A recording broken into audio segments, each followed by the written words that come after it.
कांग्रेस के senior leader Rahul Gandhi ने आज नांदेड़ से होते हुए परभनी का दौरा किया। इस मौके पर उनके साथ पार्टी के रियासती सदर नाना पटोले, महाराष्ट्र के इंचार्ज रमेश चेन्नीथला और दीगर जिम्मेदारान मौजूद थे। नाना पटोले ने नांदेड़ में मीडिया नुमाइंदों से बात करते हुए बीड़ के सरपंच की कत्ल की वारदात का जिक्र करते हुए कहा कि बीड़ में संतोष देशमुख कत्ल केस की तहकीकात मुकम्मल होने तक रियासती वजीर धनंजय मुंडे को काबीना से बरतरफ किया जाए। नाना पटोले ने अपनी बात को आगे बढ़ाते हुए कहा कि माजी में अजित पवार पर इल्जामात आयद होने के बाद तहकीकात मुकम्मल होने तक उन्हें काबीना से हटाया गया था। इसी तर्ज पर धनंजय मुंडे को भी फौरी तौर पर ओहदे से हटाया जाना चाहिए ताकि तहकीकात आज़ाद और गैर जिम्मेदाराना तौर पर की जा सके। कांग्रेस की जानिब से यह मुतालबा उस वक्त सामने आया जब संतोष देशमुख कत्ल केस में अहम इंकशाफात और सियासी दबाव के इल्जामात आयद किए जा रहे हैं। नाना पटोले ने मजीद कहा कि इंसाफ की फराहमी के लिए हुकूमत को सख्त और शफाफ इक़दामात करने की ज़रूरत है। नाना पटोले ने साबिक़ वज़ीर आला और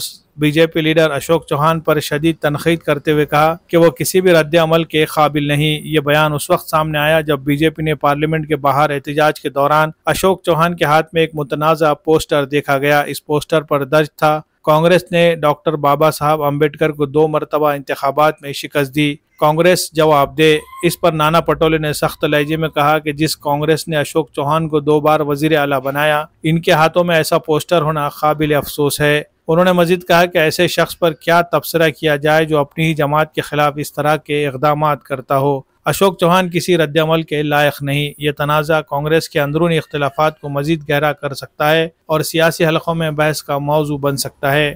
संतोष देशमुख हत्या प्रकरणात वाल्मिकी कराडचं नाव आलेलं आहे। धनंजय मुंडे अद्यापही शांत बसलेले, काय वाटते? बघा, माझा एक सल्ला आहे, ते आता अजित पवारांच्या पार्टीमध्ये आहेत आणि अजित पवारांवरही जेव्हा आरोप झाले त्यावेळेस त्यांना मंत्रिमंडळातून बाहेर काढलं गेलं होतं। चौकशीच्या नंतर पुन्हा त्यांना घेतलं होतं। मला असं वाटतं की राज्याच्या मुख्यमंत्रींनी आणि अजित पवार साहेबांनी या दोघांनी मिळून त्यांना पहिले मंत्रिमंडळातून काढून आणि नंतर त्या ठिकाणी चौकशी केली तर खऱ्या अर्थानं संतोष देशमुखांचं जी हत्या झाली आणि हा जो वाल्मिकी कराड नावाचा जो माफिया, ज्याच्यावर अनेक केसेस आहेत म्हणून त्याला मी माफिया शब्द वापरतो, आणि त्यामुळे या सगळ्या प्रकरणामध्ये निष्पक्ष चौकशी व्हावी। सरकारने सांगितलं की आम्ही न्यायिक जज करणार।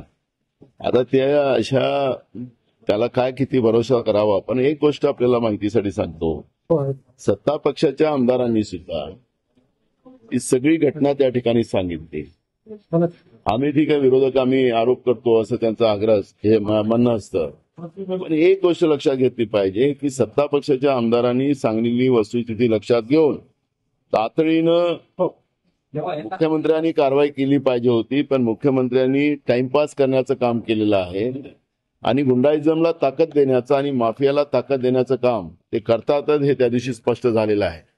आणि म्हणून आमची मागणी आहे की तातडीनं जसं अजित पवारांना मंत्रिमंडळातून बाहेर काढलं गेलं होतं तसं धनंजय मुंडेंना बाहेर काढलं पाहिजे मंत्रिमंडळातून आणि ती चौकशी करावी। छगन भुजबळ आज फडणवीसांच्या भेटीसाठी जाणार आहे। मुख्यमंत्र्याला भेटायला जाऊ शकतात ना, पण नाराज दिसतात ना त्यांना मंत्रिमंडळात। मला त्यांच्याबद्दलचं काही माहिती नाही, त्याच्यामुळे मी त्याच्याची प्रतिक्रिया देण्याचं कारण मंत्रिमंडळात उशीर झाला, आता पालकमंत्री पदासाठी देखील रस्सी घ्यायची गोष्ट आहे।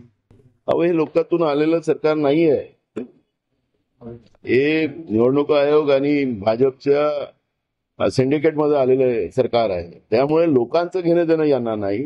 राज्याला अजून किती लुटता येईल, 2.5 वर्षात त्यांनी तर लुटलंच, पण पुन्हा 2.5 वर्षात राज्याला किती लुटता येईल आणि मलाईदार खातं आणि मलाईदार जिल्हे कसे मिळतील याच्यावर सगळा जोर चाललेला आहे। त्यामुळे यांना आम्ही चॅलेंज केलेलं होतं की मार्तनवाडीमध्ये मॉक पोलिंग आपण करा, सरकारच्या नियंत्रणातच करा।